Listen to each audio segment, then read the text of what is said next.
पिछले पार्ट में हमने देखा था कि योशिकी और हिकारू एक रेस्टोरेंट में बैठे होते हैं। तभी वहां पर एक खतरनाक स्पिरिट आ जाती है जो उन दोनों पर हमला कर देती है। अब हिकारू पहले जैसा ताकतवर नहीं रहा था क्योंकि उसने अपनी बॉडी का एक हिस्सा निकालकर योशिकी को दे दिया था। इसी वजह से वो स्पिरिट उसे बुरी तरह जख्मी कर देती है। योशिकी उसे लेकर वहां से भागने की कोशिश करता है, लेकिन दरवाजे तक पहुंचते ही वो गिर जाता है और वो स्पिरिट उसे मारने ही वाली होती है कि तभी री वहां पहुंच जाती है और दोनों को उस स्पिरिट से बचा लेती है। अब आगे हमें हिकारू और योशिकी का बचपन दिखाया जाता है, जहां दोनों एक कब्र पर आए होते हैं जो इंडो फैमिली के पुरखों की होती है। योशिकी को लगता है कि हिकारू उदास है तो उससे पूछता है, क्या तुम ठीक हो? लेकिन हिकारू हंसते हुए कहता है कि उसका मन कर रहा है ये बंस जो उनके पूर्वजों के लिए रखे गए हैं वो खा ले, पर योशिकी उसे ऐसा करने से मना कर देता है। कहानी वापस प्रेजेंट में आ जाती है, जहां योशिकी और हिकारू दोनों री के घर पर होते हैं। स्पिरिट के हमले की वजह से हिकारू काफी ज्यादा जख्मी हो गया था और इसीलिए वो बेहोश पड़ा था। री योशिकी से कहती है, मैंने तुम्हें पहले भी समझाया था कि ये चीज कितनी खतरनाक है, लेकिन तुमने मेरी बात नहीं मानी। तभी उसकी नजर योशिकी के हाथ पर जाती है, जहां किसी और हाथ का निशान पड़ा हुआ था। ये देखकर री कुछ सोचने लगती है। तभी योशिकी उसे धन्यवाद कहता है स्पिरिट से बचाने के लिए और पूछता है आखिर वो चीज थी क्या और उसने हम पर हमला क्यों किया। जिस पर री बताती है कि वो एक तरह की स्पिरिट थी जो किसी चीज से अट्रैक्ट होकर तुम्हारे पास आई थी।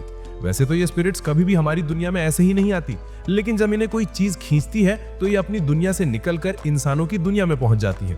री ये भी बताती है कि वो स्पिरिट को रोकने के लिए उस रास्ते को बंद कर सकती है जिससे वो स्पिरिट्स आती हैं, लेकिन उन्हें पूरी तरह खत्म नहीं कर सकती क्योंकि उसकी भी कुछ लिमिट्स हैं। फिर री हिकारू की बात करते हुए कहती है, शायद हिकारू ही वो चीज है जो इन स्पिरिट्स को अट्रैक्ट करता है। वो बिल्कुल किसी लाइटनिंग रॉड की तरह है जो अपने आसपास की एनर्जी को अपनी तरफ खींचता है। जब वो माउंटेन पर था तो स्पिरिट्स को अपनी तरफ खींचकर कलेक्ट कर लेता था, इसलिए गांव वालों को उनसे डील नहीं करना पड़ता था। लेकिन जब से हिकारू माउंटेन से नीचे आया है, हालात बिगड़ने लगे हैं। जब तक हिकारू माउंटेन पर था तब तक गांव में सब कुछ सही था, लेकिन अब ये सब सुनकर योशिकी कहता है, गांव में जो कुछ भी हो रहा है उसकी वजह हिकारू तो है ही, साथ ही वो स्पिरिट्स भी हैं जो उसके पीछे आ रही हैं। इस पर री कहती है, हाँ तुमने सही कहा, लेकिन ये सब तब तक नहीं रुकेगा। री कुछ और बोल पाती उससे पहले ही हिकारू होश में आ जाता है। उसे नहीं पता होता कि वो अभी कहाँ है। उसकी आंखें लाल हो चुकी थीं और वो बस री को घूर रहा था। हिकारू को ऐसे देखकर योशिकी को लगता है कि शायद वो री पर हमला कर देगा क्योंकि उसका बिहेवियर बदल चुका था। लेकिन तभी हिकारू कहता है, योशिकी तुम जैसा सोच रहे हो मैं वैसा नहीं करने वाला, और अब मैं उसे मार भी नहीं सकता क्योंकि मेरी बॉडी का वो हिस्सा तुम्हारे पास है। इसी वजह से मैं बहुत कमजोर हो चुका हूँ और अब किसी को मारने लायक नहीं हूँ। री उसे शांत कराती है और उसे बंस खाने को ऑफर करती है। बंस देखते ही हिकारू के मुंह में पानी आ जाता है और वो उन पर टूट पड़ता है। हिकारू को किसी भुक्खड़ की तरह खाते देखकर योशिकी उसे कहता है, ये हमारा घर नहीं है तो तुम सारे बंस मत खा लेना वरना री नाराज हो जाएगी। री हिकारू की तरफ देखकर उससे पूछती है, आखिर तुम क्या चीज हो, क्योंकि तुम ना ही इंसान हो और ना ही स्पिरिट। इस पर हिकारू कहता है, मुझे खुद नहीं पता कि मैं क्या हूँ। री दोनों को बताती है, जब मेरे पति की मौत हुई थी तो कुछ दिनों बाद ही वो वापस लौट आए थे। मुझे पता था कि वो असली मेरे पति नहीं है और ये ज्यादा दिन तक नहीं चल सकता, लेकिन जब तक वो मेरे साथ थे मेरे लिए वही सबसे बड़ी खुशी थी। लेकिन एक दिन उन्होंने मेरे बेटे पर हमला कर दिया। मुझे पहले से पता था कि एक ना एक दिन ऐसा जरूर होगा क्योंकि वो मेरे पति नहीं थे, वो सिर्फ एक स्पिरिट थे। पर हिकारू तुम्हारे केस में ऐसा नहीं है, तुम कोई स्पिरिट नहीं हो। इस पर हिकारू कहता है, हाँ मैं कोई स्पिरिट नहीं हूँ। तो री बताती है, शायद तुम ऐसी चीज हो जो लाइफ, डेथ और रीबर्थ से भी परे है। तुम्हारे लिए लाइफ और डेथ का कोई मतलब नहीं है। री ये सब बता ही रही थी कि तभी योशिकी उससे नोनू की शामा के बारे में पूछने लगता है, लेकिन री को नोनू की शामा के बारे में कुछ भी नहीं पता होता। उसका रिएक्शन ऐसा था जैसे उसने ये नाम पहली बार सुना हो। फिर री दोनों को समझाती है, अगर ये स्पिरिट्स बार बार आती रही तो गांव में बहुत लोग मारे जाएंगे। ये सुनकर हिकारू मनी मन सोचने लगता है, मुझे तो लाइफ की वैल्यू के बारे में पता ही नहीं, चाहूं तो ये सब छोड़कर यहाँ से भाग सकता हूँ। लेकिन योशिकी ऐसा कभी नहीं करेगा, उसे लाइफ की असली वैल्यू पता है और जो भी हो मैं योशिकी के साथ ही रहूंगा। फिर हिकारू जोर से कहता है, ये गांव मेरा है और मैं इसे हर बुरी चीज से बचाना चाहता हूँ। इस पर योशिकी भी कहता है, मैं हिकारू के साथ हूँ और मैं उसका साथ कभी नहीं छोड़ूंगा। योशिकी के मुंह से ये सुनकर री कहती है, अच्छा अब मैं समझ गई, हिकारू तुम्हारे लिए उतना ही इंपॉर्टेंट है जितना कि बाकी गांव वाले। इस पर योशिकी मुस्कुराकर कहता है, हाँ आप बिल्कुल सही समझी। इसके बाद री दोनों का हाथ पकड़कर कहती है, हम मिलकर इस प्रॉब्लम का कोई ना कोई सोल्यूशन जरूर निकाल लेंगे। और अपने मन में सोचती है, ये दोनों बच्चे कितने अच्छे हैं। इसके बाद हिकारू और योशिकी टकेडा के घर जाने के लिए निकल देते हैं। री उनसे कहती है, अगर टकेडा के घर पर कोई प्रॉब्लम हो तो वहां मेरा नाम ले लेना। भले ही मैं सिर्फ एक हाउसवाइफ हूँ, लेकिन इस गांव के लोगों पर मेरे कुछ एहसान है। मतलब देख रहे हो, पूरे गांव में आंटी का जलवा है।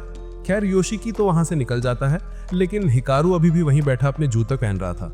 वो योशिकी को रुकने के लिए भी कहता है, लेकिन योशिकी तो पहले ही जा चुका था। तभी री हिकारू से कहती है, तुम योशिकी के ज्यादा करीब मत जाना, क्योंकि जितना वो तुम्हारे करीब जाएगा उतना ही वो खुद को भूलता जाएगा और फिर असली और नकली दुनिया में फर्क करना ही भूल जाएगा। इधर टनाका जंगल में आया हुआ था, वो वहां कुछ कर रहा था। तभी वही स्पिरिट आ जाती है जिसने योशिकी और हिकारू पर हमला किया था। वो स्पिरिट अचानक टनाका की तरफ भागती है और उसकी बॉडी के आर पार हो जाती है। तुरंत ही टनाका को वो सारे सीन्स दिखाई देने लगते हैं जब उस स्पिरिट ने योशिकी और हिकारू पर हमला किया था। उधर हिकारू और योशिकी एक स्टोर में होते हैं। हिकारू वहां बंस खरीद रहा था, शायद उसे बंस कुछ ज्यादा ही पसंद है। वहीं योशिकी खड़ा हिकारू को देख रहा था और मनी मन सोच रहा था, वैसे तो हिकारू मर चुका है, लेकिन समय ऐसे बीत रहा है जैसे कुछ हुआ ही ना हो।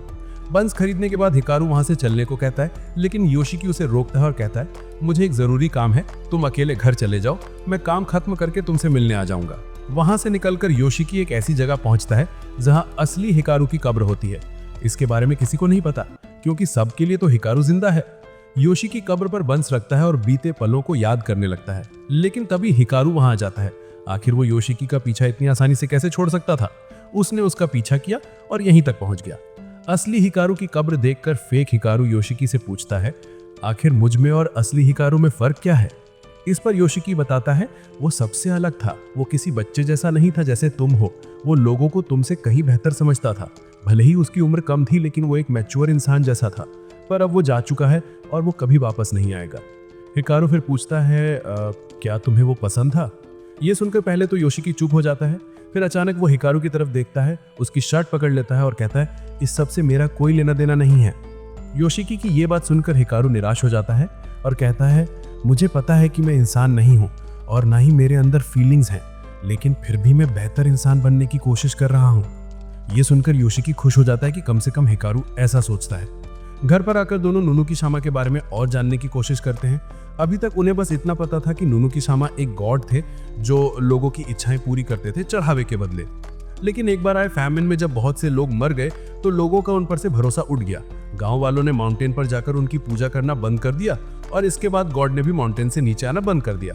फिर उन्हें हिकारू के दादा की बात याद आती है कि इंडो फैमिली ने माउंटेन पर कोई रिचुअल किया था, हिच्ची सन करके। इस पर हिकारू कहता है, शायद उन्होंने ये रिचुअल इसलिए किया था ताकि नुनु की सामा माउंटेन पर ही रहे। फिर योशिकी री की वो बात बताता है, री ने कहा था कि तुम स्पिरिट्स को अपनी तरफ अट्रैक्ट करते हो, बिल्कुल लाइटनिंग रॉड की तरह जो अपने आसपास की एनर्जी को अपनी तरफ खींचता है। तुम कोई स्पिरिट नहीं हो, तुम उनसे भी बड़ी कोई चीज हो, तभी तो सारी स्पिरिट्स तुम्हारी तरफ खींचती हैं। हो सकता है तुम कोई गॉड ही हो। ये सुनकर हिकारू कहता है, कहीं मैं ही वो गॉड नुनु की शामा तो नहीं, और अगर स्पिरिट्स मेरे पीछे पीछे माउंटेन से गांव में आ रही हैं तो अगर मैं वापस माउंटेन पर चला जाऊं तो शायद सारी प्रॉब्लम ही खत्म हो जाए। इस पर योशिकी गुस्से से कहता है, नहीं, इसका कोई और रास्ता निकाल लेंगे। री ने भी कहा था कि वो कुछ ना कुछ करेगी, तो तुम माउंटेन पर वापस जाने वाली बात भूल जाओ। लेकिन अभी सबसे पहले हमें टकेडा के फादर से मिलना होगा, वहीं से हमें कुछ पता चल सकता है। इसके बाद दोनों टकेडा के फादर से मिलने के लिए उनके घर पहुंचते हैं। घर के अंदर से एक आदमी बाहर आता है और दोनों से पूछता है, यहाँ आने का कारण क्या है। योशिकी जवाब देता है, हमें स्कूल में प्रोजेक्ट मिला है जिसके लिए हमें टकेडा के फादर से बात करनी है। लेकिन वो आदमी साफ इनकार कर देता है, वो किसी से नहीं मिलते। तभी हिकारू कहता है, हमें यहाँ री ने भेजा है।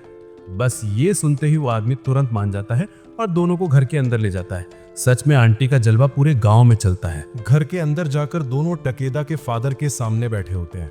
वहां टकेदा के फादर कहते हैं, री को यहाँ बुलाओ। जब योशिकी इसका कारण पूछता है तो वो कहते हैं, मैं काफी समय से एक मीडियम ढूंढ रहा हूं, एक असली मीडियम, क्योंकि अगला नंबर मेरा है। ये सुन के हिकारू हैरान होकर पूछता है, क्या मतलब? क्या आप ये कहना चाहते हैं कि मत्सुरा के बाद अब आप मरने वाले हैं? वो आगे कहते हैं, वो माउंटेन से नीचे आ चुका है, वो सामा, महान सामा। हिकारू तुरंत कहता है, आप नुनु की सामा की बात कर रहे हो ना? तभी वो गुस्से में चिल्लाते हैं, ये सब तुम्हारी वजह से हो रहा है, तुम इंडो फैमिली की वजह से। इतनी सारी मौतें हुई और इसका कारण भी तुम इंडो फैमिली ही हो।